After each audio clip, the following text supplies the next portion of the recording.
Assalamualaikum warahmatullahi wabarakatuh. Jamaah Ikhwan Ahwat rahimakumullah.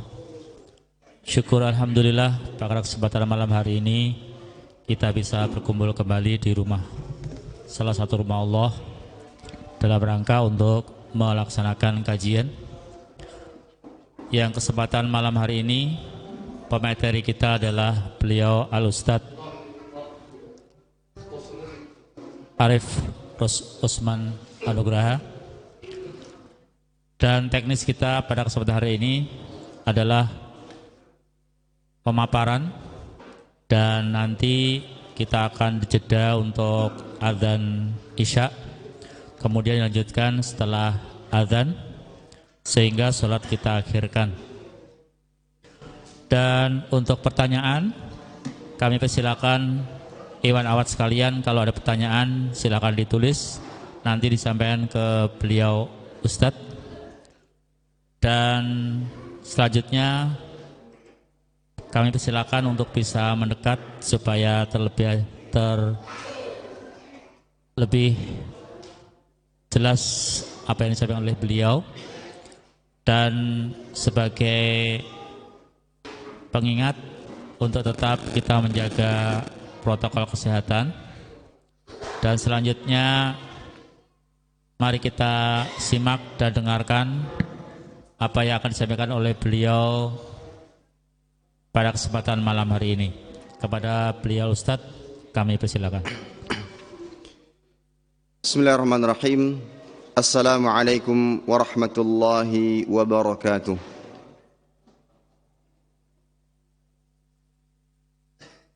Alhamdulillahi ala ihsanih wa syukru lahu ala taufiqihi wa amtinanih, wa ashhadu an la ilaha illallah wahdahu la syarika lahu ta'ziman li sya'nih, wa ashhadu anna Muhammadan abduhu wa rasuluhu ad-da'i ila ridwanih, sallallahu alaihi wa ala alihi wa sahbihi wa sallama tasliman katsira, amma ba'd. Para hadirin, Bapak, Ibu, saudara-saudari yang dimuliakan Allah Subhanahu wa taala, alhamdulillah senantiasa kita panjatkan rasa syukur kepada Allah taala atas segala limpahan nikmat dan karunia yang Allah taala berikan kepada kita, sehingga di malam ini kita masih diberikan kesempatan untuk terus menjalankan kewajiban-kewajiban kita sebagai hamba kepada Allah Subhanahu wa taala, di antaranya dengan menimba ilmu agama, mengkaji ayat-ayat Allah dan ahadits Rasulullah sallallahu alaihi wasallam, dan tentunya kita berharap dijadikan hamba-hamba yang terus istiqamah dalam menjalankan ketaatan kepadanya. Allahumma amin. Salawat dan salam senantiasa kita haturkan kepada suri tauladan kita, yaitu Nabi Muhammad sallallahu alaihi wasallam beserta kerabat beliau, para sahabat, dan orang-orang yang senantiasa terus-menerus berada di jalannya sampai hari kiamat kelak. Para hadirin jamaah musalla atau maftah yang dimuliakan Allah Subhanahu wa taala, tema kajian kita pada malam hari ini adalah nikmat aman yang terlupakan. Allah Jalla wa Ala telah memberikan kita kenikmatan yang begitu banyak. Tak satu pun di antara kita yang dapat menghitungnya. Meskipun di antara kita ada yang ditimpa dengan ujian bertubi-tubi, ujian demi ujian menghujani, tapi dia tetap mendapati nikmat Allah Ta'ala sangat banyak. Bahkan Allah Jalla wa'ala menjamin ketika ada di antara manusia, di antara hamba yang berusaha untuk menghitung nikmat Allah, pasti dia tidak akan pernah mampu melakukannya. Sebagaimana Allah Ta'ala katakan dalam surat Ibrahim ayat 34, wa atakum min kulli ma sa'altumuhu wa in ta'uddu ni'matallahi la tuhsuha. Dia telah memberikan kepadamu keperluanmu, hajat-hajatmu, dan segala apa yang kamu mohonkan kepadanya. Dan jika engkau menghitung nikmat Allah, tidaklah engkau mampu menghitungnya. Allah Ta'ala menggunakan dua istilah menghitung dalam ayat di atas. Yang pertama ta'did, wa in ta'uddu. Ini istilah pertama dari menghitung. Kemudian ihsa, la tuhsuha. Allah Ta'ala menggunakan dua pengulangan yang menunjukkan kata menghitung, meskipun dengan kata atau teks yang berbeda, namun memiliki makna yang sama, dan dua-duanya dinafikan. Apabila kalian ingin menghitung nikmat Allah, la tuhsuha, niscaya kalian tidak akan pernah mampu menghitungnya. Dan ini sebagai penekanan bahwa kita sebagai hamba tidak akan pernah bisa menghitung nikmat Allah Subhanahu wa taala, dan ini yang menunjukkan bahwa Allah Ta'ala sangat sayang dan mengasihi kita semuanya. Bahkan pelaku maksiat, orang-orang yang banyak melakukan dosa, masih saja diberikan kesempatan untuk hidup di dunia dengan kenikmatan-kenikmatan yang mereka rasakan. Meskipun kenikmatan itu bisa jadi adalah sebuah istidraj, pembiaran dari Allah Subhanahu wa taala atas dosa-dosa yang mereka lakukan.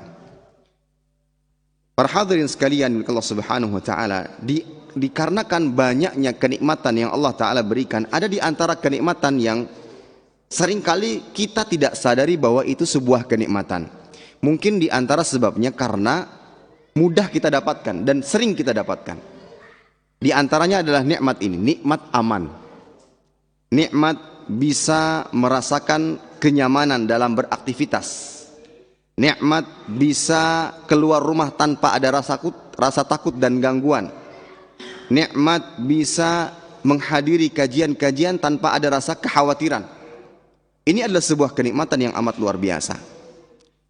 Ketika kita berikan permisalan, ketika ada seorang pejabat yang kemana-mana selalu dihantui dengan rasa takut, jangan-jangan ada yang mengancam nyawanya, maka pada saat itu dia kehilangan kenikmatan itu, dan dia tidak bisa merasakan hidup dengan nyaman. Yang untuk istirahat saja, untuk tidur siang, tidur malam, dia harus menghabiskan atau mengeluarkan banyak dana agar bisa mendapatkan kenyamanan dalam tidurnya. Di sini orang ini telah dicabut nikmat amannya. Tapi berbeda dengan misalkan tukang becak yang terkadang bisa tidur di atas becaknya dengan nyenyak, dimanapun dia singgah, ya, dimanapun dia mangkal. Tetapi apa? Dia bisa merasakan nikmatnya tidur, bisa merasakan nikmatnya istirahat. Kira-kira di antara dua orang di atas, mana yang lebih nyaman hidupnya? Yang kedua. Meskipun dengan kesederhanaan dan sedikit hartanya, tapi dia bisa merasakan nikmat yang luar biasa. Sebabnya apa? Dia merasakan aman. Nah, ini sebagai gambaran bahwa nikmat aman itu nikmat yang besar, yang seringkali tidak kita sadari. Banyak orang-orang yang mengeluh, ya Allah, kenapa ya Allah, ya Allah. Padahal selama ini dia sudah mendapatkan kenikmatan yang begitu besar, yaitu keamanan. Dengan segala macam kesusahan, kesulitan hidup yang dia alami, tapi dia bisa masih merasakan kenikmatan aman. Ya, dimanapun dia beristirahat, aman. Ini nikmat yang amat luar biasa. Maka rasa aman itu, para hadirin sekalian, Allah Subhanahu wa taala, adalah pilar atau asasi dalam kehidupan bermasyarakat, bahkan bernegara.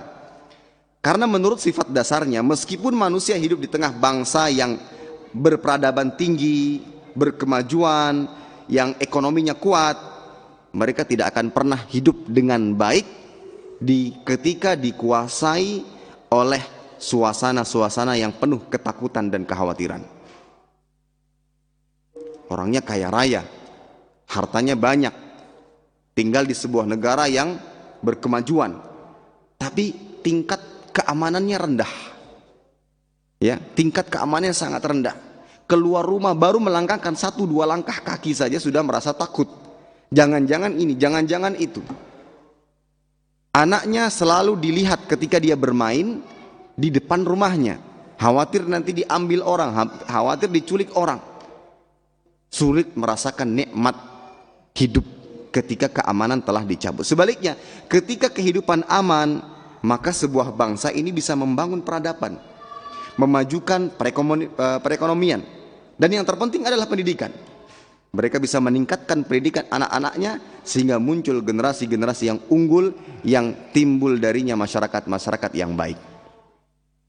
Ini semua sebagai gambaran betapa besarnya nikmat aman yang harus sama-sama kita jaga. Dan alhamdulillah sampai detik ini kita masih merasakan kenikmatan tersebut. Meskipun di beberapa individu atau beberapa tempat sudah mulai berkurang. Sudah mulai berkurang. Ada sebagian yang kurang merasakan nikmat aman.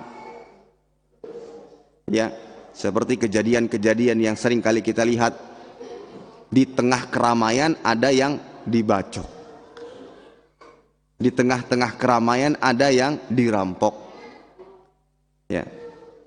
Itu baru di tengah keramaian. Bagaimana dalam keadaan sepi? Itu tidak tenang, tidak aman. Alangkah indahnya ketika kita beraktivitas dengan segala macam aktivitas kita, tapi kita bisa menjalankannya dengan baik. Baik, sekarang kita tunjukkan dalil-dalil naqlinya, baik dari Al-Quran ataupun hadis-hadis Nabi SAW yang menunjukkan betapa besarnya nikmat aman.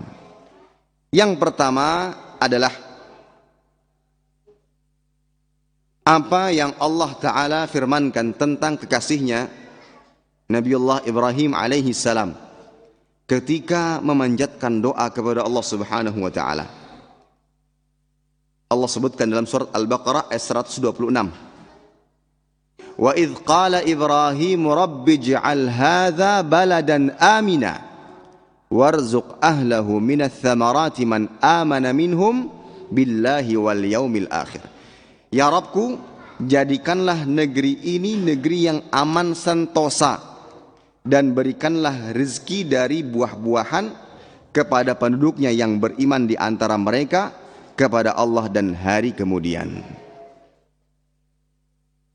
Dari segala macam bentuk kenikmatan, yang pertama kali didahulukan oleh Nabi Ibrahim alaihissalam dalam permohonannya adalah nikmat aman, sebelum daripada nikmat makanan, minuman. Kenapa harus dilakukan aman dulu? Karena aman memang lebih penting dibandingkan makan dan minum. Ya, ada orang yang bisa makan dan minum tapi tidak aman. Kalau orang mau makan enak, itu dalam kondisi tenang, tanpa ada rasa takut, tanpa harus toleh sana toleh sini. Sebagaimana kita ketika makan di desak-desak, ayo cepat-cepat, nggak enak makan itu. Meskipun yang dihidangkan adalah hidangan-hidangan yang luar biasa enaknya. Tapi kalau kita makan dengan tenang, apalagi menurut kesehatan dikunyah 30 kali, Pak. Itu rasa nikmat sekali. Ya. Ini dalil yang sangat jelas yang menunjukkan nikmat aman itu jauh lebih besar. Kenapa nikmat aman didahulukan? Dijelaskan oleh para ulama ada 3 alasan. Karena yang pertama, stabilitas keamanan merupakan salah satu sebab datangnya rezeki. Anggap saja dia belum punya makan dan minum, tapi keadaan aman. Kira-kira dia bisa nggak mencari makan dan minum? Bisa. Dengan usahanya, dengan jerih payahnya, dia akan peroleh dan dia dapatkan makan dan minum. Maka stabilitas keamanan itu merupakan sebab datangnya rezeki. Dan apabila keamanan tersebar luas, stabil, maka manusia akan bertebaran di muka bumi ini mencari rezeki. Ya. Kemudian alasan kedua, kenapa keamanan didahulukan? Karena nikmat makanan dan minum, ya, makanan dan minuman tidak bisa dimanfaatkan, tidak bisa dinikmati dengan optimal tanpa adanya rasa aman. Ini alasan kedua, kenapa harus aman dulu? Karena nikmat-nikmat tadi, makan, minum, tempat tinggal, kendaraan, apapun nikmat selain aman, itu baru bisa dinikmati dengan optimal ketika kita mendapati kondisi yang aman. Tapi kebalikannya, punya makan, minum, dan yang semisalnya, tapi dalam keadaan takut, khawatir, kita tidak bisa merasakan nikmat makanan dan minuman tersebut. Alasan yang ketiga yang menunjukkan bahwa nikmat aman itu sangat penting adalah sesuatu yang lebih penting dibandingkan hanya sekedar makan dan minum, yaitu dengan aman kita bisa beribadah kepada Allah Subhanahu wa taala. Ya, kita bisa beribadah kepada Allah Subhanahu wa taala dengan tenang, dada yang lapang, jiwa yang bersih. Dan itulah salah satu sebab pokok kenapa Nabi Shallallahu Alaihi Wasallam berhijrah dari kota Mekah menuju Madinah, karena ingin mendapatkan keamanan dalam beribadah kepada Allah Subhanahu Wa Taala. Ketika Nabi Shallallahu Alaihi Wasallam di Mekah, beliau mendapatkan ancaman macam-macam. Dikatakan ketika saya dapati, kata Abu Jahal, ketika saya dapati Muhammad ini sujud di depan Ka'bah, maka saya akan injak lehernya. Ancaman demi ancaman selalu berdatangan kepada Nabi Shallallahu Alaihi Wasallam. Ini lebih besar hajat kita kepada keamanan daripada hanya sekedar makan dan minum, yaitu beribadah. Kita ingin ibadah dengan tenang. Kita ingin beribadah kepada Allah Subhanahu Wa Taala dengan tenang. Bayangkan di beberapa negara-negara yang lain, saudara-saudara kita di antara kaum muslimin yang sulit sekali beribadah kepada Allah Subhanahu Wa Taala. Azan tidak boleh dikeluarkan suaranya, padahal itu syiar Islam. Yang terkadang kita dengan azan yang terdengar di mana-mana bisa terlambat. Coba bayangkan bagaimana kondisi kaum muslimin yang tidak mendengar azan sama sekali. Ya, bagaimana kondisi mereka? Yang terdengar azan aja terkadang banyak yang terlambat, apalagi yang tidak mendengarkan. Ini sebuah kenikmatan yang luar biasa. Ketika syiar-syiar Islam ini masih ditegakkan di tengah kaum muslimin. Nah, inilah yang menunjukkan nikmatnya aman, yang dengannya kita bisa beribadah kepada Allah Subhanahu Wa Taala dengan tenang.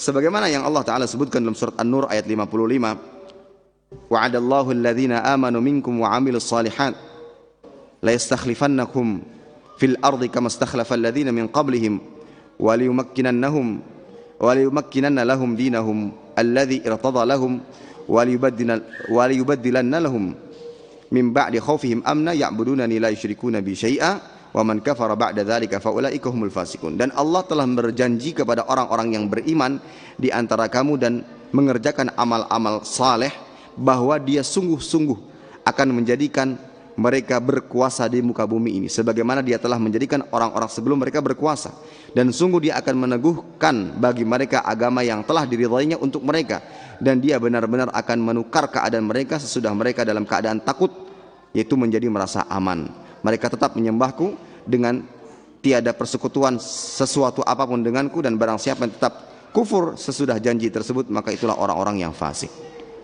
Baik, dalil yang kedua yang menunjukkan besarnya nikmat aman adalah apa yang Allah Ta'ala sebutkan dalam surat Al-Baqarah ayat 155. Allah Ta'ala menyebutkan dalam ayat ini tentang salah satu ujian yang diberikan kepada manusia, yaitu rasa takut.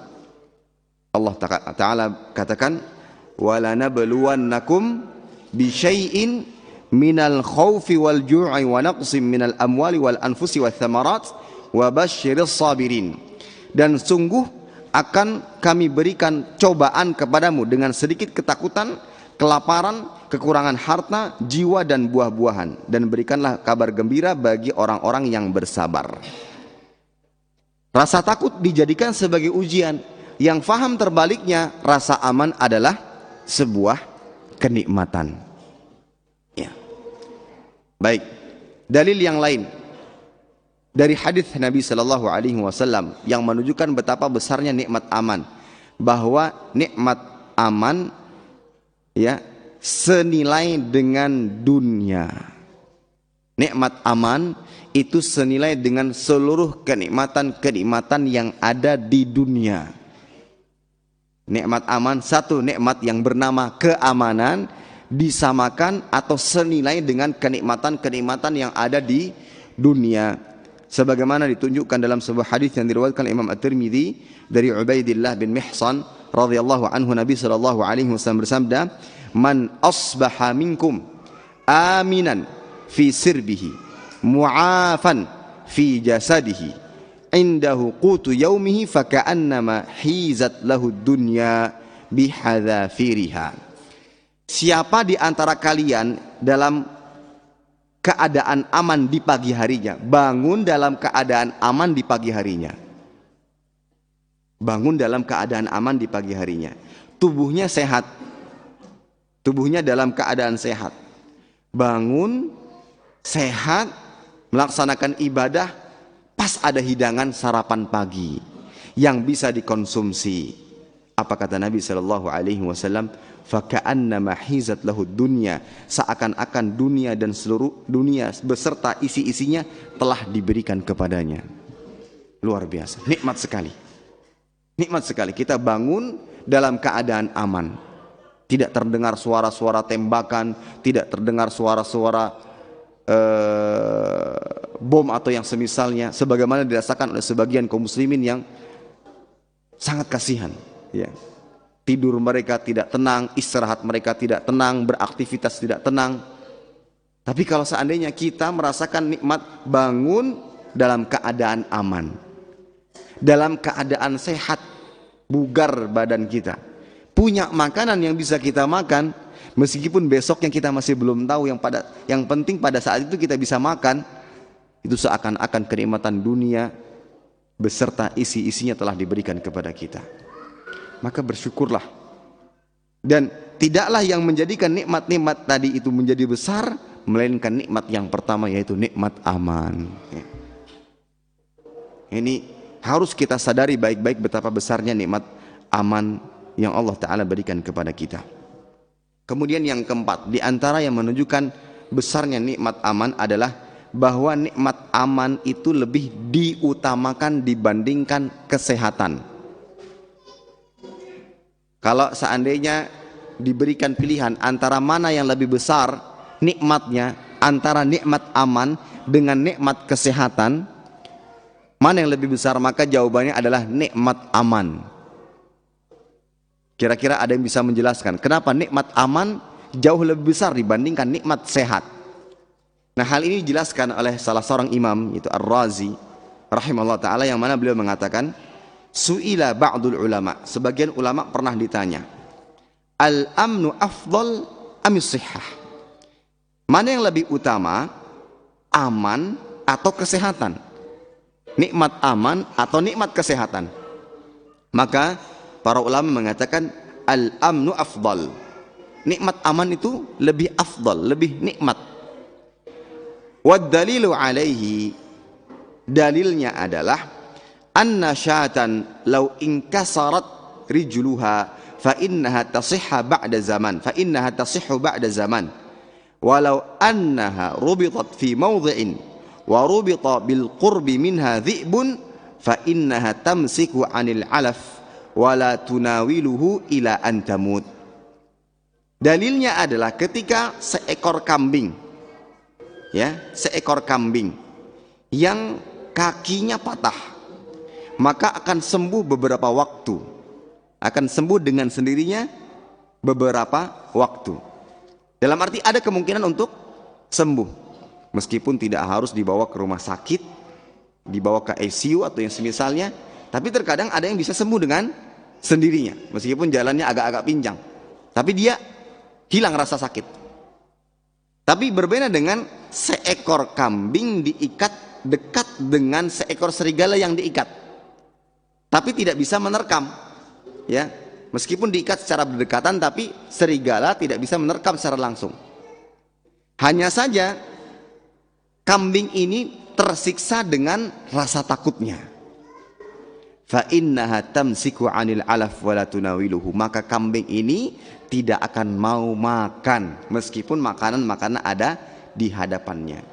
Wala tunawiluhu illa antamut, dan dia tidak akan mengkonsumsinya sampai ia mati. Wa dzalika yadullu ala anna ad-darar al-hasil min al-khauf asyad min ad-darar al-hasil min alamil jasad. Dan ini yang menunjukkan bahwa darar, ya, bahaya yang diakibatkan rasa takut jauh lebih besar dibandingkan bahaya yang diakibatkan rasa sakit. Sakit kita bisa datang ke rumah sakit berobat, ya, kita bisa mengambil sebab sebagaimana yang disyariatkan. Tapi berbeda dengan orang yang aman, tapi orang yang sehat tapi tidak aman. Dan apalagi sakit, sudah tidak aman, sakit. Mau kemana? Mau kemana dia mau berobat? Nah, ini para hadirin sekalian, Allah Subhanahu wa ta'ala, nikmat aman lebih besar dibandingkan nikmat kesehatan. Kemudian alasan yang kelima atau dalil yang kelima adalah keamanan ini bagian daripada Islam. Keamanan bagian daripada Islam. Yang mana syariat Islam datang menjamin keamanan bagi seorang muslim dalam kehidupannya. Keamanan ini bagian daripada Islam. Sebagaimana Allah Subhanahu wa taala mengatakan, "Man 'amila salihan min dzakarin aw untha wa huwa mu'min, falanuhyiyannahu hayatan thayyibah wa lanajziyannahum ajrahum bi ahsani ma kanu ya'malun." Barang siapa yang mengerjakan amal saleh, baik laki-laki maupun perempuan, dalam keadaan beriman, maka sungguhnya kami akan berikan kepadanya kehidupan yang baik. Di antaranya adalah kehidupan yang penuh keamanan. Maka keamanan bagian daripada Islam. Dengan amal saleh, maka Allah Ta'ala akan memberikan anugerah kepadanya keamanan, ya, dan ketentraman. Baik, setelah kita mengetahui betapa besarnya nikmat keamanan, tentunya kita bersepakat harus menjaga keamanan. Bersepakat harus terus mewujudkan keamanan di tengah-tengah kita. Bagaimana caranya? Bagaimana cara kita mewujudkan keamanan? Bagaimana cara kita mempertahankan keamanan? Bagi yang belum dapat keamanan, mereka akan berusaha mewujudkannya. Bagi yang sudah mendapatkannya, mereka akan berusaha untuk menjaganya. Sekarang pertanyaan, bagaimana caranya? Maka yang pertama caranya adalah dengan menjaga tauhid kepada Allah Subhanahu wa taala. Mentauhidkan Allah yang Maha Penguasa, penguasa alam semesta, merealisasikan nilai-nilai tauhid dalam diri kita. Dengan sebab ini Allah Subhanahu wa taala akan memberikan anugerah kepada kita keamanan. Allah taala akan memberikan kepada kita anugerah keamanan. Allah taala berfirman tentang kisah Nabi Ibrahim alaihi salam dalam surat Al-An'am ayat 80 sampai 82. Allah Ta'ala mengatakan, "Qala atuhajjunni fillahi wa qad hadan wa la akhafu ma tusyrikuna bihi illa ay yasha'a rabbi syai'a wasi'a rabbi kulla syai'in ilma afala tatadhakkarun wa kaifa akhafu ma asyraktum wa la takhafuna annakum asyraktum billah ma lam yunazzil bihi 'alaikum sultana fa ayyul fariqaini ahaqqu bil amni in kuntum ta'lamun alladzina amanu wa lam yalbisu imanahum bidzulmin ulaika lahumul amnu wa hum muhtadun." Nabi Ibrahim alaihi salam berkata, "Apakah kamu hendak membantah tentang Allah? Padahal sesungguhnya Allah telah memberikan petunjuk kepadaku dan aku tidak takut kepada malapetaka dari sesembahan-sesembahan yang engkau persekutukan dengan Allah, kecuali dikala Allah menghendaki sesuatu itu menimpaku. Pengetahuan Tuhanku mengetahui atau meliputi segala sesuatu, maka apakah kamu tidak dapat mengambil pelajaran darinya? Bagaimana aku takut kepada sembahan-sembahan yang kamu persekutukan dengan Allah, padahal kamu tidak mempersekutukan Allah dengan sembahan-sembahan yang Allah sendiri tidak menurunkan hujjah kepadamu untuk mempersekutukannya. Maka manakah di antara dua golongan yang lebih berhak memperoleh keamanan dari malapetaka jika kamu mengetahui? Ya, orang-orang yang beriman yang tidak mencampur adukan iman mereka dengan kezaliman, mereka itulah yang mendapatkan keamanan dan mereka itu adalah orang-orang yang mendapatkan petunjuk. Baik. Ketika turun ayat di atas, para sahabat bersedih setelah mendengar alladzina amanu wa lam yalbisu imanahum bidzulmin ulaika lahumul amnu wa hum muhtadun. Orang-orang yang beriman dan tidak mencampur adukkan iman mereka dengan kezaliman. Mereka berkata kepada Nabi sallallahu alaihi wasallam, ya, ayyuna lam yadhlim nafsahu. Wahai Rasul sallallahu alaihi wasallam, siapa gerangan di antara kita yang tidak pernah berbuat zalim? Berbuat zalim terhadap dirinya sendiri dengan perbuatan maksiat, dengan meninggalkan perintah. Maka kata Nabi sallallahu alaihi wasallam, laisa kama taqulun, bukan seperti yang kalian katakan. Yang dimaksud dengan lam yalbisu imanahum bidzulmin, yang tidak mencampur adukan iman mereka dengan kezaliman. Kezaliman di sini adalah kesyirikan, ya, kesyirikan. Dalam artian ketika kita bisa menjaga tauhid kita kepada Allah Subhanahu wa taala dengan sebenar-benarnya makna tauhid, yaitu ifradullah bil ibadah, mengisahkan Allah Subhanahu wa taala dalam ibadah kepada Allah. Kita mengisahkan Allah pada rububiyahnya, perbuatan-perbuatan khusus bagi Allah. Dan tidak kita katakan bahwa ada di antara makhluk yang memiliki kemampuan sebagaimana yang Allah Ta'ala miliki. Maka kita esakan Allah Subhanahu wa ta'ala dalam perbuatan-perbuatannya. Kemudian kita esakan Allah Subhanahu wa ta'ala dalam setiap perbuatan makhluk, yaitu ibadah. Yang mana kita hanya beribadah hanya kepada Allah Subhanahu wa ta'ala. Tidak kita harapkan dari ibadah kita saksi, balasan kecuali dari Allah. Itu makna tauhid dalam beribadah kepada Allah Subhanahu wa ta'ala. Nah, inilah dengan menjaga tauhid, maka Allah Subhanahu wa ta'ala akan memberikan anugerah kepada kita keamanan, ketentraman. Tapi berbeda hal ketika tauhid sudah mulai hilang. Ya. Ketika tauhid sudah mulai hilang, maka muncul berbagai macam ujian, cobaan, muncul kerusakan-kerusakan di tengah-tengah masyarakat. Dan wallahu a'lam bishawab, mungkin ini di antara sebab kenapa banyak berita-berita yang bisa dikatakan berita-berita yang sudah menunjukkan keamanan sudah mulai menghilang. Mungkin di antara sebabnya adalah apa yang kita dengar saat ini, yaitu kesyirikan di mana-mana. Bahkan ada usaha dan upaya untuk melegalkan. Ada usaha upaya untuk melegalkan. Yang mana dahulu itu kesyirikan itu diberantas. Kesyirikan itu diberantas. Ya. Sihir dan yang semisalnya, perdukunan itu dihilangkan untuk menjaga keamanan.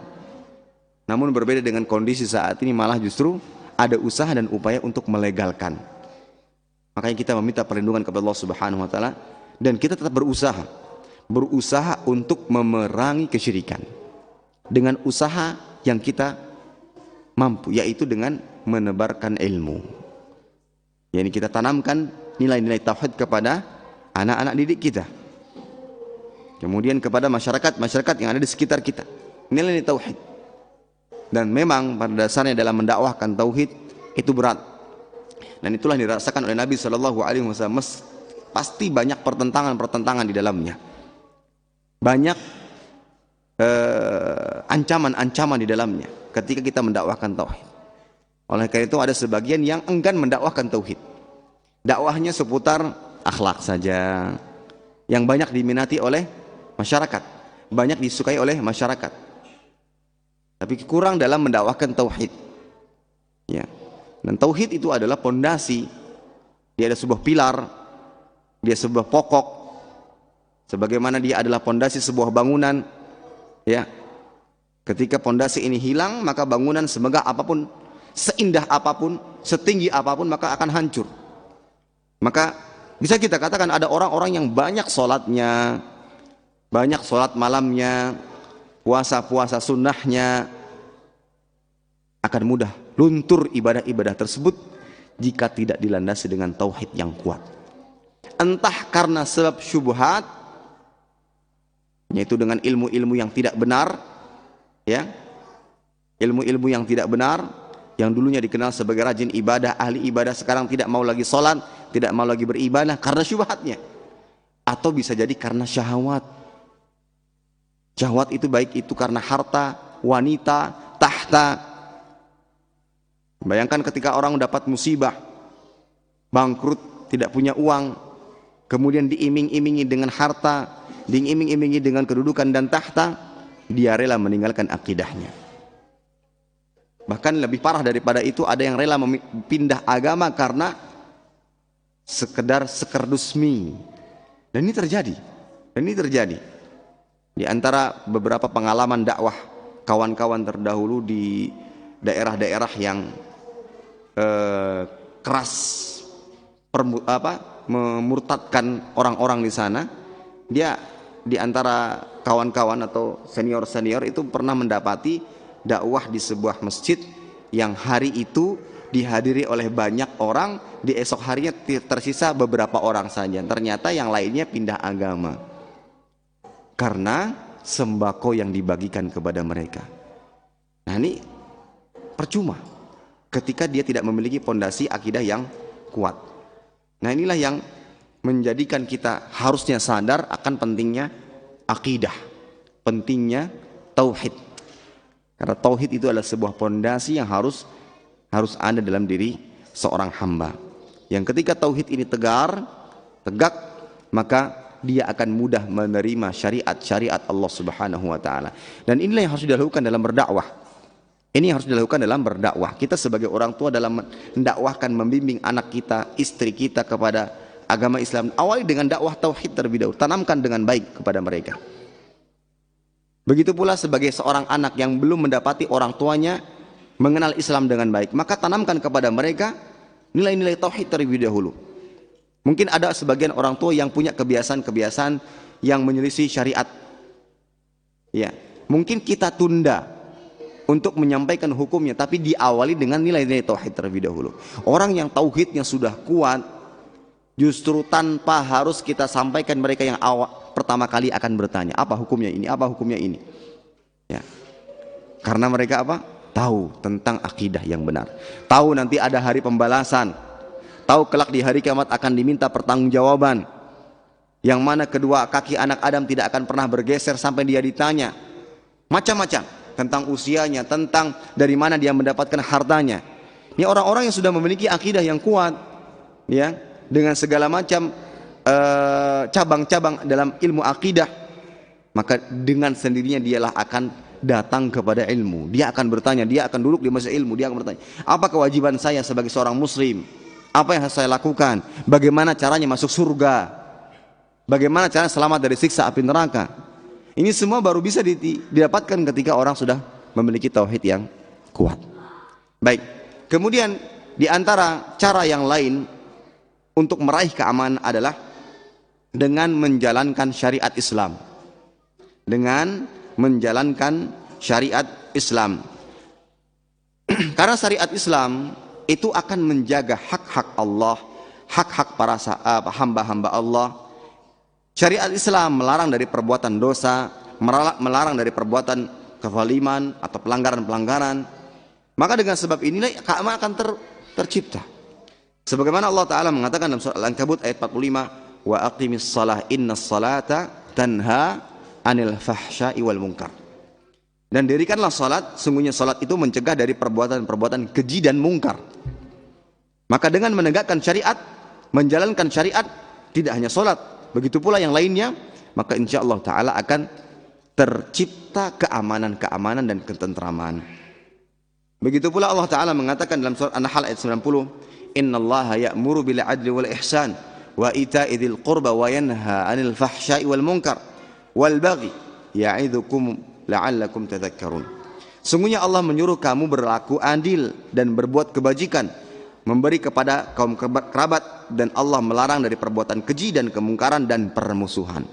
Jadi ketika syariat Islam ini ditegakkan, syariat Islam dijalankan dengan baik, maka kemungkaran-kemungkaran akan dijauhi, perbuatan-perbuatan keji akan dijauhi, dan yang tercipta adalah keamanan. Ya.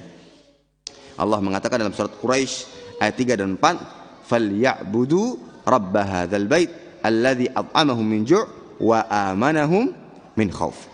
Hendaklah mereka menyembah Tuhan mereka, pemilik rumah ini, itu Ka'bah, yang telah memberikan makanan kepada mereka untuk menghilangkan rasa lapar dan mengamankan mereka dari ketakutan. Jadi dengan ibadah kepada Allah Subhanahu wa taala, dengan menegakkan ibadah kepada Allah Subhanahu wa taala, maka insyaallah taala akan tercipta keamanan. Ya, akan tercipta keamanan, akan didapatkan keamanan, akan terjaga keamanan. Maka bagaimana cara kita menjaga keamanan di komplek ini? Tegakkan syariat Allah Subhanahu wa taala. Jalankan syariat Allah Subhanahu wa taala dengan salat berjamaah, dengan ibadah-ibadah yang lainnya. Maka dengan itu Allah Subhanahu wa taala akan memberikan anugerah kepada kita berupa keamanan. Kemudian di antara sebab mendatangkan keamanan adalah mengembalikan perkara-perkara besar kepada para ulama dan umara.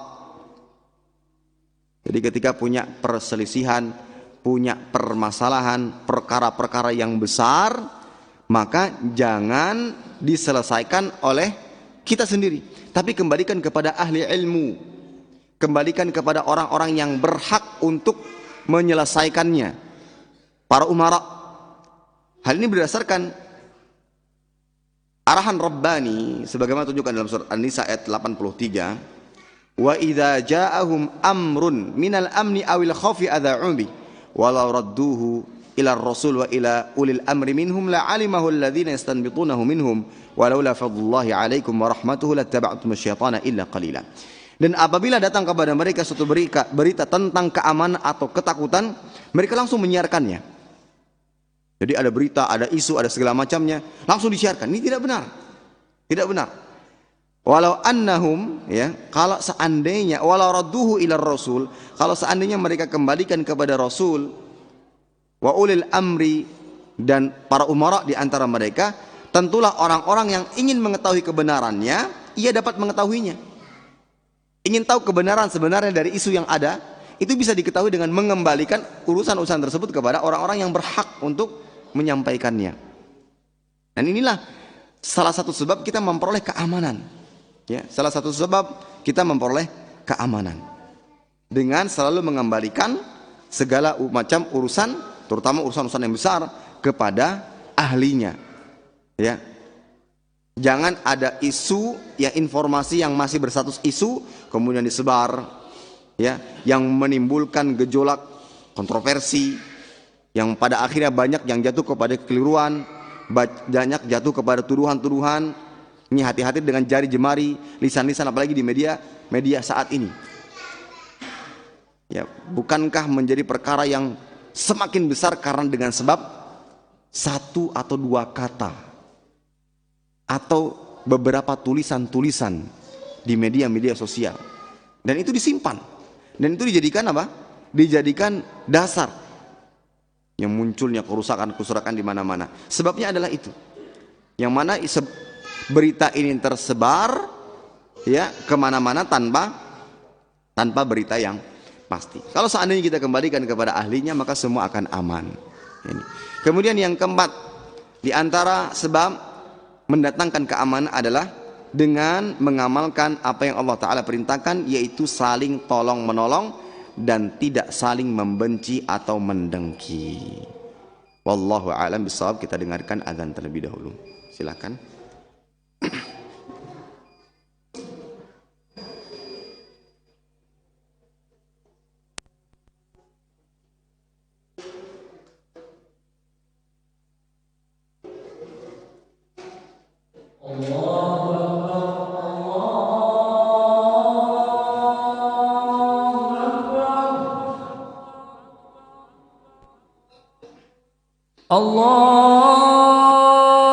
Allahu Akbar,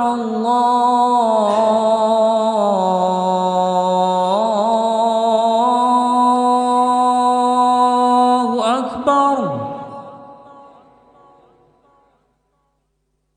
Asyhadu an la ilaha illallah.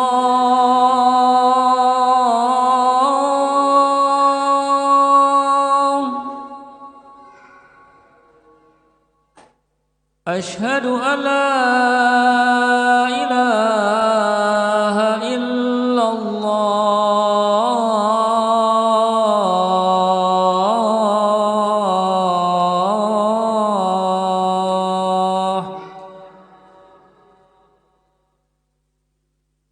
Asyhadu anna Muhammad Rasulullah.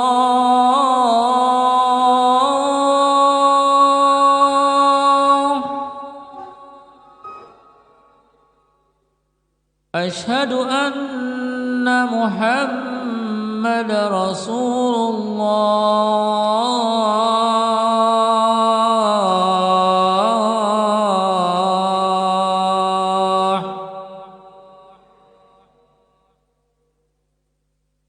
Hayya 'alas shalah.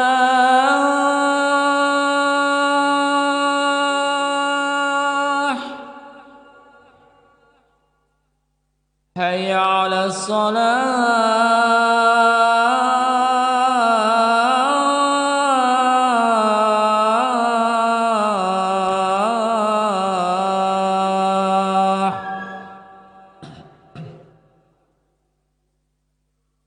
Hayya 'alal falah.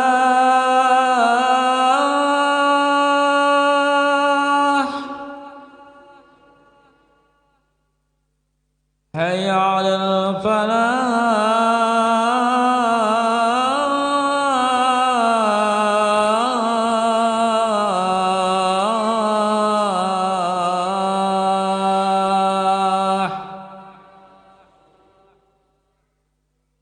الله أكبر الله أكبر. لا إله إلا الله.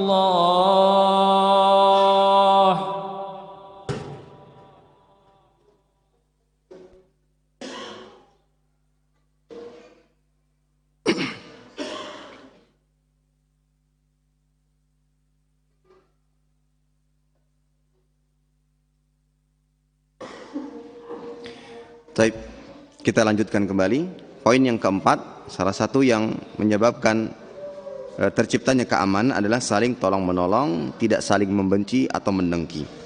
Kita semua para hadirin sekalian memiliki tanggung jawab yang sama untuk menciptakan keamanan.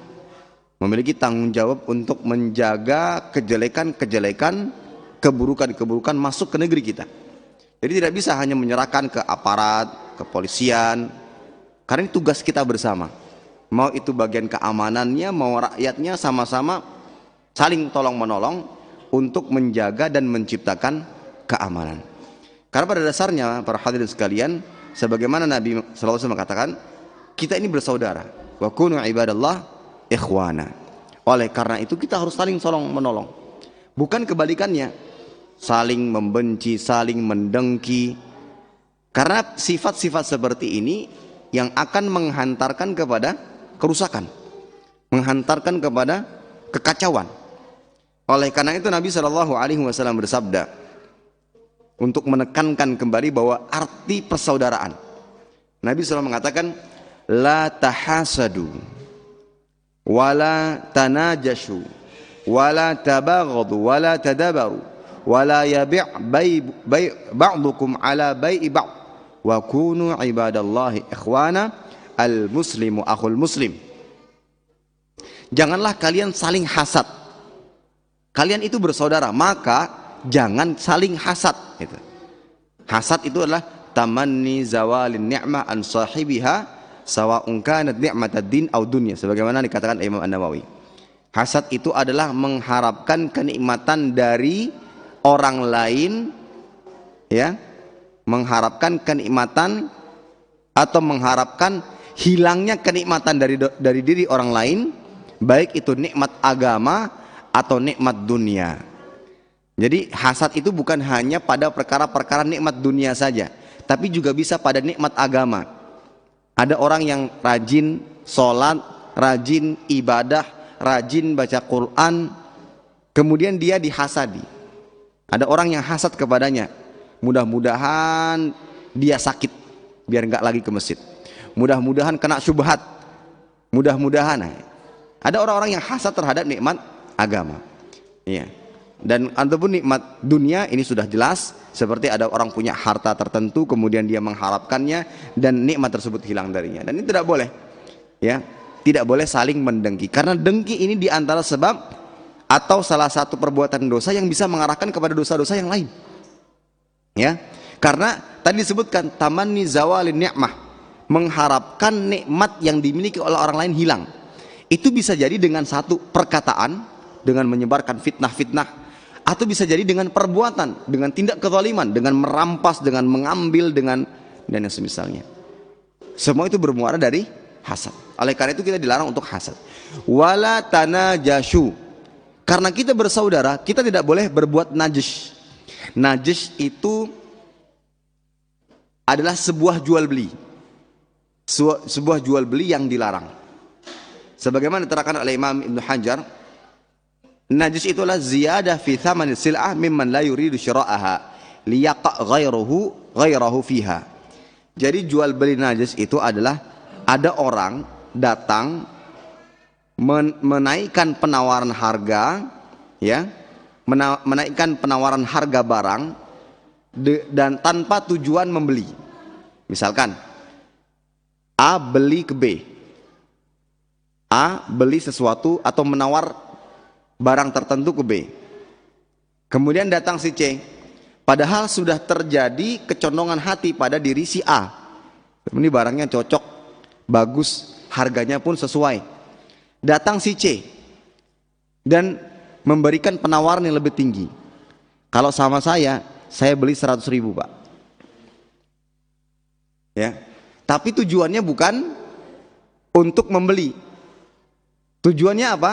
Agar yang si A karena sudah memiliki kecondongan hati, ini sudah hampir deal-dealan nih, sudah disepakati dari awal, sudah hampir deal-dealan.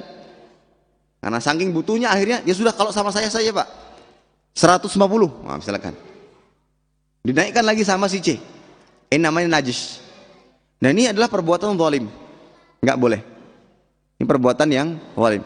Baik terjadi kesepakatan antara pelaku dengan penjual, atau tidak ada kesepakatan, atau terkadang si penjual sendiri yang berbuat najis.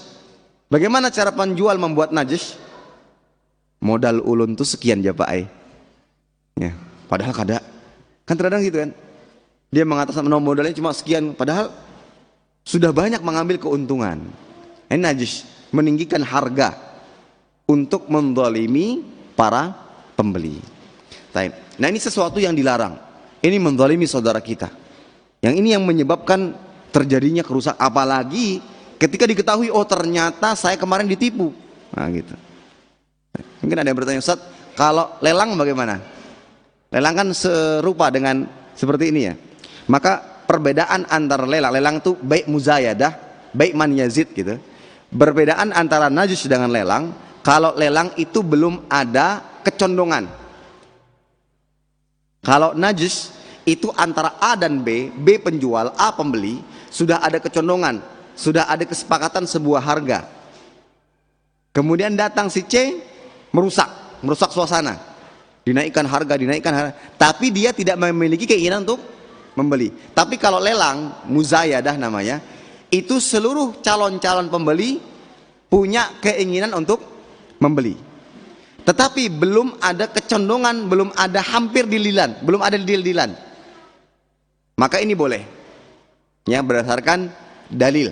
Ya, misalkan saya jual gelas ini, saya beli, ada yang mengatakan 50.000, ada yang mengatakan 100.000, ada yang mengatakan ini, itu boleh. Nah, yang menjadi tidak boleh ketika dalam jual beli lelang sudah diketuk palu, laku 100.000 ya dengan Bapak Fulan, datang lagi yang lain, nah nggak boleh. Itu termasuk dalam larangan lainnya, dia membeli atau memberikan penawaran atas transaksi orang lain, itu nggak boleh. Tapi kalau sebelum ketuk boleh. Nah itu baru jual beli lelang. Nah ini salah satu perbuatan zalim yang dilarang oleh Nabi SAW, karena ini salah satu sebab menimbulkan kerisuhan, ya, dan yang semisalnya. Wala tabaghadhu, dan jangan kalian saling membenci. Wala tadabaru, dan jangan saling memboikot, ya, menghajar, mendiamkan, ya. Wala tadabaru, dan janganlah kalian saling memboikot, yaitu seperti dengan kita berpapasan, yang satu berpaling, tidak mau menyapa, sudah disalami tidak mau menjawab salam. Nah, ini tidak boleh. Nah, yang seperti ini salah satu bibit-bibit yang menyebabkan munculnya kebencian, dan ketika kebencian itu sudah merajalela, maka akan datang kerusakan-kerusakan. Intinya al-muslim akhul muslim. Muslim itu saudara bagi muslim yang lainnya. Ya, bahkan Nabi SAW mengibaratkan al-mu'min lil mu'min kal bunyan yashuddu ba'duhu ba'dha. Mukmin dengan mukmin itu ibarat bangunan yang saling menguatkan satu sama lainnya. Bahkan diibaratkan dalam riwayat lain, ketika salah satu sakit, maka ini akan mengajak yang lainnya pun untuk merasakan sakit. Ya, kita sedih, kita bersimpati, berempati, kemudian kita bantu. Ya, ketika ada saudara kita yang sakit, kita berikan bantuan-bantuan. Ya, misalkan kemarin misalkan di awal-awal datang COVID, ya, suami kena, istrinya kena, semua kena. Seharusnya sebagai tetangga harus paham-paham. Ini nggak bisa keluar. Ya, ketika keluar dicemberuti. Sudah tahu COVID ini bisa menyebarkan, kok keluar-keluar. Ya gimana, nggak ada yang bisa ngantar makanan. Mereka mau makan apa? Nah, seharusnya sebagai tetangga sadar, ini saudara saya membutuhkan bantuan, ya. Ayo kita tolong menolong. Maka saya kagum sekali ada salah satu ikhwah yang menceritakan kalau di kompleks saya, Ustadz, ketika ada yang kena COVID kemarin tuh, jadi satu komplek itu mereka kayak patungan. Siapa yang kena giliran untuk kasih makan, gitu. Nanti giliran 3 kali sehari, masya Allah. Itu seharusnya sama Muslim. Nah, ini yang akan mempererat dan selalu menjaga keamanan. Tapi kalau saling membenci, saling membelakangi, saling tidak menegur, nah ini salah satu bibit-bibit yang akan menimbulkan kerusuhan. Kemudian di antara yang menyebabkan atau mendatangkan keamanan adalah yang disebut dengan amar ma'ruf nahi mungkar. Jadi kemungkaran itu jangan dibiarkan. Ya, kemungkaran jangan dibiarkan. Harus ditegakkan amar ma'ruf nahi mungkar. Sebagaimana Allah Ta'ala mengatakan dalam surah Al-Baqarah ayat 251, walaula daf'ullahi an-nasa ba'dahum bi ba'd la fasadatil ardu walakinallaha dzu fadlin 'alal 'alamin. Seandainya Allah tidak menolak keganasan sebagian manusia dengan sebagian yang lain, dalam artian seandainya tidak ada amar ma'ruf nahi mungkar, tidak ada yang mencegah kemungkaran, la fasadatil ard, ini bumi akan rusak. Kalau seandainya selalu tonjolkan itu kan hak, ya. Ada yang maling, kasihan dia kan juga perlu. Gimana mau dibiarkan orang maling? Tidak diingkari, tidak dicegah. Ada orang yang berbuat kezaliman, biarkan itu urusannya. Nggak bisa. Kita harus tegakkan keadilan gitu, tapi dengan cara-cara yang benar. Begitu pula sabda Nabi sallallahu alaihi wasallam, man ra'a minkum munkaran falyughayyirhu bi yadihi. Fa illam yastati' fa bilisanihi fa illam yastati' fa biqalbihi wa dzalika adhaful iman. Barang siapa yang melihat kemungkaran, hendaklah ia rubah dengan tangannya. Dan ini berkaitan dengan seseorang yang memiliki kekuasaan. Ya, tidak semua orang bisa merubah dengan tangan. Ini hanya orang-orang yang memiliki walayah, kekuasaan. Baik itu pada lingkup yang besar atau lingkup yang kecil. Lingkup yang kecil seperti seorang ayah kepada anak-anaknya. Dia bisa mengingkari anak-anaknya dengan kekuasaannya, dengan tangannya. Atau jika tidak mampu, dengan lisannya. Ini bagi orang-orang yang memiliki ilmu, ya, dia bisa ingkari dengan lisannya. Jika tidak, maka harus dengan hatinya, wa dzalika adhaful iman. Nah, adapun yang kelima ini hukumnya fardhu ain. Mengingkari dengan hati hukumnya fardhu ain. Ketika kita tidak ingkari kemungkaran yang terjadi di hadapan kita, maka ini menunjukkan adanya kefasikan di dalam hati. Kalau tidak diingkari, maka kebalikannya apa? Diridhoi. Apakah kita ridho dengan kemungkaran? Maka tidak, seharusnya demikian. Yang para hadirin sekalian, Allah Subhanahu wa taala. Hanya saja dalam amar ma'ruf nahi mungkar ada adab-adab yang harus diperhatikan sebagaimana diterangkan oleh Syekhul Islam Ibnu Taimiyah, fala budda min hadhihi thalathah. Orang yang ingin beramar ma'ruf nahi mungkar harus terpenuhi 3 hal. Al-ilmu warifqu was-sabru. Yang pertama adalah berilmu. Harus memiliki dasar ilmu dulu, baru beramar ma'ruf nahi mungkar. Yang kedua warifqu, harus dengan lemah lembut, ya, harus dengan lemah lembut. Apalagi dikatakan oleh para ulama, hadzal asr asr rifq wa laysa asr syiddah. Zaman-zaman ini adalah zamannya yang perlu dengan kelemah lembutan. Dalam berdakwah lebih lagi harus dengan lemah lembut. Kenapa? Banyak manusia yang jahil. Banyak manusia yang jahil. Maka lebih lagi kita harus lemah lembut dengan mereka. Bagaimana berdakwah dengan hikmah? Ya, bagaimana berdakwah dengan hikmah?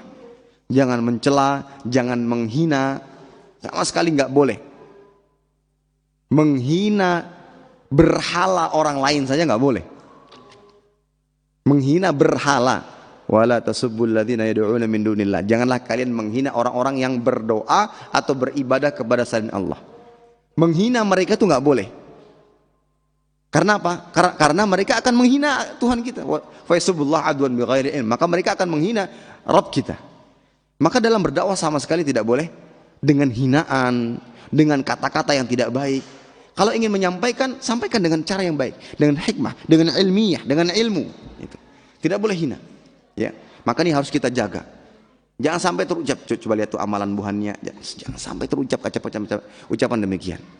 Ini yang akan pantas saja dakwah ini dibenci mungkin disebabkan karena sebagian yang tidak hikmah dalam berdakwah. Ini tangan ini nggak bisa diatur gitu, tulis sana tulis sini tulis sana. Yang pada akhirnya ada sebagian saat ini belum bisa membangun masjid, belum bisa mendirikan ini karena apa? Karena tangan yang tidak bisa dijaga. Kejadian-kejadian yang salah seorang imam dipukul, yang itu mungkin diantara sebabnya adalah ada yang tangan-tangan tidak bisa dijaga. Dakwahnya tidak hikmah, tidak mengedepankan kelemah lembutan. Maka ingat, dalam berdakwah itu harus memenuhi 3 hal tadi. Ilmu, yang mana berkaitan dengan ilmu adalah ilmu dalam berdakwah, bukan hanya sekedar modal ilmu saja. Ilmu dalam berdakwah juga harus diketahui. Kemudian lemah lembut, dan yang ketiga adalah sabar. Ya, dan yang ketiga adalah sabar. Dan para hadirin sekalian Allah Subhanahu wa taala, perlu dibedakan antara, sebagai tambahan ya, tambahan faidah. Ini mohon maaf sebelumnya, biasanya sampai jam berapa?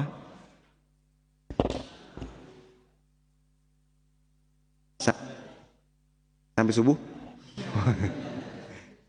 Yang terakhir ya, yang terakhir insyaallah. Setelah itu tanya jawab Pak ya? Atau sholat dulu baru tanya jawab? Langsung tanya jawab Pak. Sebagai tambahan, perlu dibedakan antara amar ma'ruf ya, mengingkari, dengan nasihat. Jadi ketika disebutkan amar ma'ruf dengan nasihat, itu 2 hal yang berbeda. Jangan disamakan amar ma'ruf dengan nasihat. Apa bedanya? Yang pertama, annan nasihah takunu sirran wa takunu mujmalah biduni tahdid. Nasihat itu sir, dalam keadaan sir, bukan terang-terangan, tapi tersembunyi. Bisa dengan berduaan. Ketika kita ingin menasihati saudara kita, kita tarik dia, kita cari tempat tertentu yang biar tidak didengar oleh orang lain, kemudian kita nasihati ia dengan cara yang baik. Sir. Atau mujmalah. Mujmalah itu global. Sebenarnya saya tahu ada di antara kita yang melakukan kemungkaran atau melakukan pelanggaran. Saya ingin nasihati, tapi dengan cara umum. Seorang mukmin tidak boleh berbuat demikian karena Nabi mengatakan demikian. Dan kebetulan yang melakukannya hadir. Tapi orang-orang tidak tahu bahwa itu adalah dia. Jadi nasihat itu sifatnya apa? Yang pertama, sir, tersembunyi. Ketika kita menasihati maka kita berduaan dengannya, atau mujmalah. Dalam arti tidak ditunjuk. Misalkan pian tuh, misalkan nggak bisa di hadapan orang lain, itu bukan menasehati. Kata Imam Syafi'i, itu menjelek-jelekkan. Itu menjelek-jelekkan. Nah ini nasihat. Adapun pengingkaran, ya, amar ma'ruf nahi mungkar, itu asalnya alanan. Alan itu dengan terang-terangan. Nah itu bedanya. Jadi kalau amar ma'ruf itu dengan terang-terangan, dengan terang-terangan, baik dengan cara dilihat atau dengan cara didengar, dengan penglihatan dan pendengaran yang betul-betul terjadi. Contoh, dia melihat kemungkaran maka ia ingkari, dia mendengar kemungkaran maka dia ingkari. Gitu. Oleh karena itu Nabi mengatakan man ro'a, barang siapa yang melihat, bukan hanya sekedar mendengar kabar, perkara yang gaib, maksudnya dikabarkan, nggak boleh sifatnya dengan cara diingkari. Ya, diingkari itu seperti kayak ada orang melakukan, dicegah, Pak, tolong ya, jangan ya, itu diingkari, baik dengan lisan atau dengan adanya tindakan. Ketika ada orang yang mau mukul, ya kita dicegah, diingkari, jangan sampai dia memukul gitu. Jangan sampai dia memukul. Jadi ada tindakan, itu namanya ingkar, dan itu baru bisa dilakukan dengan alanan, terang-terangan. Apalagi dikhawatirkan ada madarat yang lebih besar terjadi jika kita diamkan. Tapi kalau nasihat tidak, sendirian, ya, atau mujmalah tidak ditetapkan. Kemudian yang kedua, nasihat dibutuhkan tabayun dulu. Dibutuhkan kita bertabayun. Kita mau menasihati seseorang, ya, kita tabayun dulu. bujurkah pian yang kemarin seperti ini, karena saya dapat kabar seperti ini. Ya. Ketika benar dia akui, baru kita nasihati. Sebagai seorang muslim, gini gitu. Adapun amar ma'ruf nahi munkar perlu tabayun apa tidak? Nggak perlu kelihatan di depan mata kan? Gitu. Kelihatan di depan mata. Jadi mudah-mudahan dari sini kita pahami. Jadi perbedaan antara nasihat dan mungkar. Oleh karena itu ada sebagian para ulama mengatakan ketika ada permasalahan ini dan ini dan ini, walaupun secara dalil mereka lemah, hadza la yungkar. Misalkan nih, ada sebuah permasalahan, ya ada permasalahan, meskipun mereka memiliki landasan tapi landasannya lemah. Ini atau memiliki landasan tapi landasannya tidak bisa dikatakan yang rojih. Sebagian ulama mengatakan ini tidak diingkari. Maksudnya tidak diingkari di sini apa? Tidak dinasihati? Atau apa? Tidak diingkari dengan cara-cara mengingkari, seperti kada boleh. Nah itu kan dengan itu cara mengingkari. Tapi kalau nasihat berbeda. Nasihat itu kayak ada diskusi, ya, tukar pikiran, saling menyampaikan dalil gitu. Itu nasihat.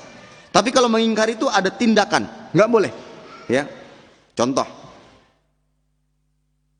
sholat, duduk pada sholat yang hanya memiliki satu tasyahud. Contoh sholat apa? Subuh. Ada yang duduknya tawarruk, ada yang iftirosh. Anggap saja di musola ini dominannya iftirosh. Ada satu yang tawarruk. Yang tawarruk diingkari apa tidak? Diingkari dengan muamalah ingkar, dengan tindakan. Diingkari apa tidak? Tidak boleh. Maka kekeliruan, dan ini terjadi. Diingkari. Padahal ini adalah khilaf-khilaf yang besar, dan ini dalil pembahasan yang panjang, nggak boleh diingkari. Tapi kalau mau diskusi secara ilmiah. Kalau mungkin dia beranggapan dalil saya yang paling kuat, silakan diskusi secara ilmiah. Atau paling tidak dia datang kepada ustaz dan menanyakan secara langsung. Tapi boleh, kamu salah sholatnya itu, nggak sunnah, tidak sesuai dengan petunjuk Nabi. Ini yang ngomong di sembarangan. Nah ini perlu dibedakan antara nasihat dengan muamalatul ingkar. Harus hati-hati ini. Harus hati-hati. Contoh, habis ruku, i'tidal, ada yang sedekap, ada yang tidak. Ya, ini kita harus hati-hati. Ada yang diingkari, ada yang tidak diingkari. Oleh karena itu, ya, apa yang dimaksud dengan mungkar? Ini ternyata masih panjang. Apa yang dimaksud dengan mungkar? Mungkar itu adalah apa yang diketahui kemungkarannya secara syariat dan secara pasti. Itu baru boleh diingkari. Nah, sekali lagi ketika saya katakan diingkari tadi bagaimana sikapnya? Dicegah, ada tindakan, gitu ya. Jadi sesuatu yang dicegah secara tindakan itu sesuatu ini betul-betul diketahui kemungkarannya secara syar'i. Contoh. Dan itu ada dua hal. Yang pertama, kemungkaran yang disepakati kemungkarannya. Yang kedua, kemungkaran yang diperselisihi kemungkarannya tapi lemah. Yang pertama, yang disepakati kemungkarannya zina, mencuri, riswah. Riswah itu suap menyuap. Ini kalau kita temukan itu di hadapan kita, ya jangan dibiarkan. Itu hak manusia, nggak bisa. Harus kita ingkari. Itu ijma'. Makanya kemarin ada usaha-usaha untuk melegalkan zina. Dengar kabarnya kan? Dengan alasan suka sama suka, ini enggak benar. Ya, ini harus diingkari. Ya. Yang kedua, kemungkaran yang memang hukumnya ya dikatakan ada khilaf, tapi khilafnya lemah. Seperti ada yang mengatakan diperbolehkannya mengambil faedah-faedah atau kelebihan-kelebihan dari riba. Memang ada qaulun yang mengatakan boleh. Tapi apakah benar? Apakah lemah? Lemah ini. Nah, ketika dalilnya memang walaupun ada khilaf. Jadi gini, khilaf itu tidak mesti semuanya harus diterima. Ada khilaf yang diakui, ada khilaf yang tidak diakui. Nah, khilaf yang tidak diakui ini tetap diingkari. Ketika ada usaha saya ingin melegalkan riba, Berarti ada khilaf, Ustaz. Enggak. Ini khilaf tapi tidak diakui, tetap diingkari seperti itu. Tapi kalau khilaf-khilaf yang diakui, yang besar-besar tadi, seperti tadi ya, antara iftirash dengan tawarruk ya, atau yang semisalnya, maka ini tidak boleh diingkari. Seperti juga zakat perhiasan. Ini memang masalah fikhiyah, ini tidak boleh diingkari. Tapi boleh nggak Ustaz saya nasihati ketika saya dapati dalil saya yang paling kuat? Silakan. Nah, maka ketika kita mengatakan amar ma'ruf nahi mungkar, itu caranya berbeda. Ya, meskipun tujuannya adalah untuk mendakwahi. Jadi dakwah itu ternyata lebih umum. Dakwah mengajak orang lain kepada kebenaran. Caranya bisa dengan nasihat, bisa dengan amar ma'ruf nahi mungkar. Ya, kalau nasihat itu umum, ya, di mana amar ma'ruf nahi mungkar itu ditujukan kepada orang-orang yang melakukan atau orang melakukan tertentu di hadapan kita. Baik, kembali kepada pembahasan bahwa amar ma'ruf nahi mungkar termasuk di antara sebab bisa mendatangkan keamanan, ya. Wallahu a'lam bishawab. Dan yang terakhir adalah bersyukur. Banyak-banyak bersyukur. La in syakartum la azidannakum wa in kafartum inna adzabi lasyadid. Jadi banyak bersyukur itu bisa mempertahankan keamanan kita, baik syukur dengan hati bahwasanya ini nikmat dari Allah, syukur dengan lisan, mengucapkannya dengan lisan, dan syukur dengan anggota badan, yaitu dengan memperbanyak amal saleh. Wallahu a'lam bishawab. Demikian, mudah-mudahan yang disampaikan bermanfaat, kurang dan lebihnya mohon maaf. Baik, kita lanjutkan dengan tanya jawab. Bismillah, assalamualaikum warahmatullahi wabarakatuh. Semoga Ustaz senantiasa dalam lindungan Allah Ta'ala, Allahumma amin. Izin bertanya, bagaimana sikap yang benar jika di kantor tempat kerja melakukan kegiatan maksiat, sementara kami sebagai pegawai diwajibkan untuk berpartisipasi? Jika tidak mengikuti, kami minoritas, tapi kalau kami mengikuti, kami takut jatuh kepada kemunafikan. Mohon nasihatnya Ustaz. Baik, bismillah, alhamdulillah, wassalatu wassalamu ala rasulillah, amma ba'd.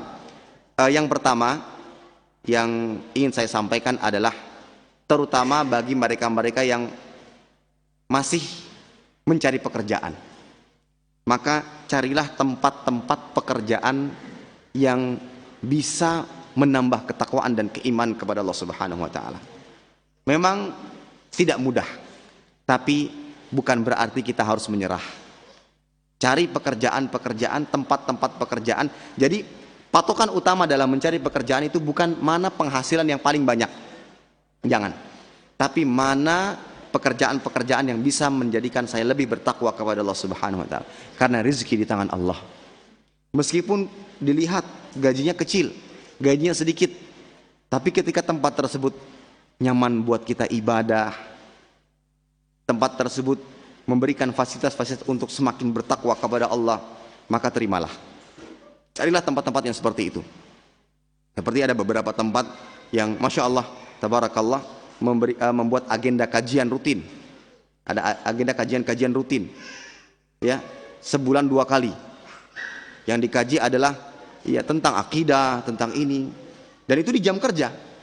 Yang pada dasarnya, padahal kalau saya sepengetahuan saya, di tempat tersebut termasuk yang harus terus kerja itu harus terus berlanjut, tapi di stop untuk meningkatkan ketakwaan. Itu yang bekerja di tempat tersebut, maka banyak-banyak bersyukur. Ya, banyak-banyak bersyukur. Atau paling tidak ketika azan zuhur diingatkan untuk sholat zuhur, bahkan diwajibkan, kalau enggak diancam. Itu kan pimpinannya, bosnya mendidik karyawannya untuk semakin bertakwa. Karena manusia ini lemah, apalagi di tengah-tengah lingkungan yang tidak baik. Ya, hati manusia suka berbolak-balik. Bayangkan kita sudah dalam kondisi seperti itu, dapat tempat yang tidak tepat, maka semakin lagi itu.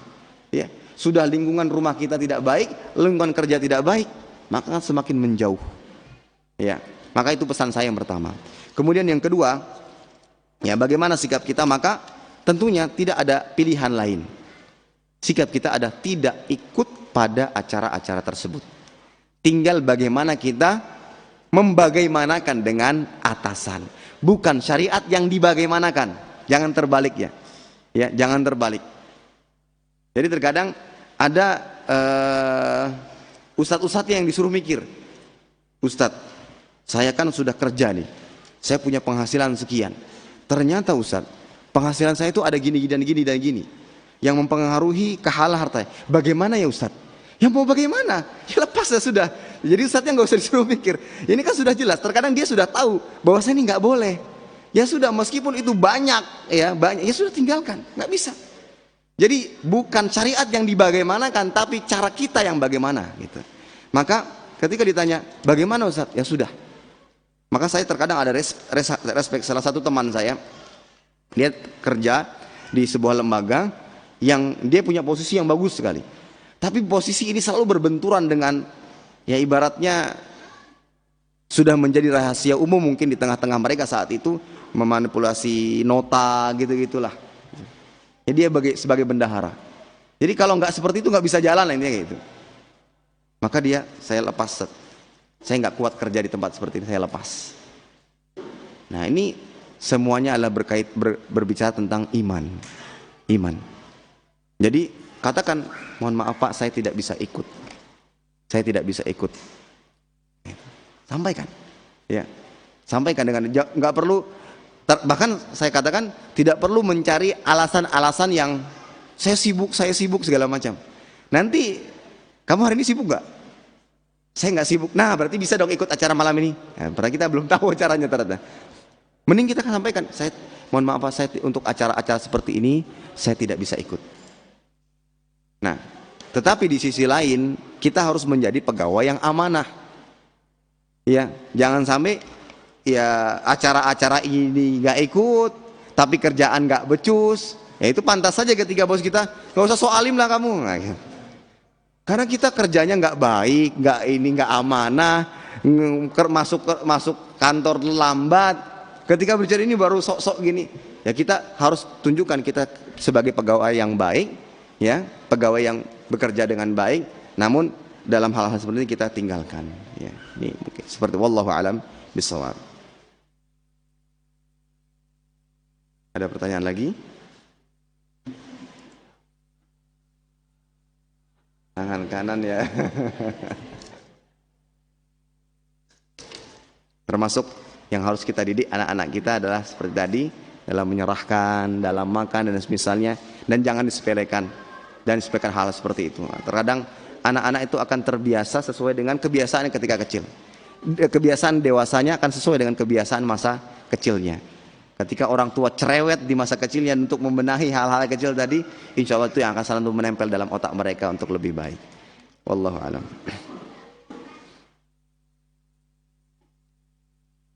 Bagaimana menyikapi fitnah dan gunjingan terhadap diri sendiri yang mengakibatkan kurangnya keamanan dan kenyamanan? Baik. Bismillah, alhamdulillah, wassalatu wassalamu ala rasulillahi amma ba'd. Seperti yang kita katakan tadi bahwa hilangnya sedikit keamanan itu adalah ujian. Walanabluwannakum bisyai'in minal khauf. Sungguh kami akan menguji kalian dengan sedikit hilangnya rasa takut. Ya. Maka ketika hilangnya kenyamanan dan keamanan tersebut bukan karena sebab buruknya perilaku kita, buruknya perbuatan kita dengan maksiat atau yang semisalnya, maka itu adalah ujian Allah Subhanahu wa taala kepada orang-orang yang beriman. Dan mudah-mudahan itu sebagai bukti tanda cinta Allah taala. Innallaha idza ahabba qauman ibtalahum. Sungguhnya Allah taala ketika mencintai suatu kaum maka Allah menguji mereka. Oleh karena itu asyaddul bala, yang paling berat ujiannya siapa? Para nabi. Oleh karena itu Nabi berpesan, biarkanlah musibahku ini menjadi hiburan, ya, penggembira bagi umat-umat. Karena yang seberat apapun menghadapi musibah tidak akan pernah seberat musibah yang dihadapi oleh Nabi Shallallahu Alaihi Wasallam. Nah, kecuali apabila gunjingan ini ternyata berdasarkan hakikat yang nyata, memang kitalah orang yang buruk, maka inilah azab. Ya. Jadi ujian. Jadi jangan kemudian mengatakan saya diuji oleh Allah Subhanahu wa taala, menunjukkan Allah cinta. Ya, dia pelaku maksiat. Itu azab, Pak. Itu azab, Bu. Ya, Anda harus bertaubat kepada Allah Subhanahu wa taala. Harus bertaubat. Tapi kalau seandainya kita berusaha untuk taat, ya, menjauhi segala kemaksiatan, tetap juga mendapatkan ya musibah-musibah tadi, mudah-mudahan itu ujian dan bukti cinta Allah Subhanahu wa taala. Dan berkaitan dengan gunjingan-gunjingan, ketidaksukaan orang-orang, siapa sih yang selamat dari perkataan-perkataan manusia? Allah Jalla wa Ala saja tidak selamat dari ucapan celaan manusia. Allah dikatakan tangannya terbelenggu, Allah dikatakan pelit. Bayangkan, Allah dikatakan pelit, yang maha pengasih lagi maha penyayang, memberikan segala macam kenikmatan. Bahkan orang-orang yang tidak menyembahnya pun masih bisa enak hidupnya. Masih dikatakan pelit, masih dikatakan kikir. Allah tidak lepas dari ucapan-ucapan manusia. Nabi Muhammad SAW tidak lepas dari ucapan-ucapan manusia. Kita siapa mau lepas dari itu semua? Gitu. Jadi ridwan nas ghayatul adrak. Ridha manusia itu adalah cita-cita yang tidak akan pernah dicapai. Maka ketika sudah mendapatkan itu, ya bersabar. Bersabar. Ketika kita, yang intinya adalah kita berusaha baik. Ya, kita berusaha baik. Kita dicela, kita dicaci, kita dimaki, kita berusaha baik. Kita lakukan sesuatu yang baik. Meskipun kita harus dijauhi. Ya, yang mudah-mudahan ini adalah ujian dari Allah Subhanahu wa taala, yang mana Allah taala ingin meninggikan derajat kita dengan kesabaran kita. Itulah yang harus selalu kita lihat di balik segala macam ujian, bahwa di balik ujian itu ada cahaya. Di antaranya adalah Allah taala ingin melimpahkan pahala. Allah taala ingin meninggikan derajat kita, yang mana pahala sabar itu tidak terbatas. Ya. Wallahu a'lam bishawab. Ada lagi? Baik, jika tidak ada saya rasa cukup. Mudah-mudahan yang disampaikan bermanfaat. Kurang dan lebihnya mohon maaf. Kita tutup dengan doa kafaratul majlis. Subhanakallahumma bihamdika asyhadu an la ilaha illa anta astaghfiruka wa atubu ilaik. Wassalamualaikum warahmatullahi wabarakatuh.